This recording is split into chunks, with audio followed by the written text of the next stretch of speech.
ఓం నమో వెంకటేశాయ. తిరుమలలో శ్రీవారి తెప్పోత్సవాలు. తెప్పోత్సవాల గురించి కొన్ని వివరాలు ఇప్పుడు తెలుసుకుందాం. ప్రతి ఏటా ఫాల్గుణ పౌర్ణమి నాడు ముగిసేటట్టు 5 రోజుల పాటు తెప్పోత్సవాలు జరుగుతాయి. తెప్పోత్సవాలను 1468వ సంవత్సరంలో సాలువ నరసింహరాయల వారు ప్రారంభించారు. ఈ సంవత్సరం మార్చి 9 నుండి 13వ తేదీ వరకు తెప్పోత్సవాలు జరగనున్నాయి. మొదట స్వామి అమ్మవార్లు సాయంత్రం 5:30-6:30 మధ్యలో ఊరేగింపుగా మాడవీధుల గుండా పుష్కరిణి చేరుకుంటారు. తరువాత సాయంత్రం 7 నుండి 8 గంటల మధ్యలో స్వామి అమ్మవార్లు పుష్కరిణిలో తెప్పపై విహరిస్తారు.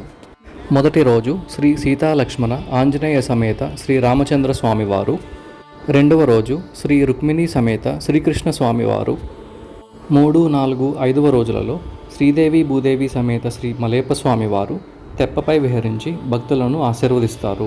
తెప్పోత్సవం సేవా టికెట్లు ఉన్న భక్తులకు సుపథం ద్వారా శ్రీవారి దర్శనం కూడా ఉంటుంది. ఓం నమో వెంకటేశాయ.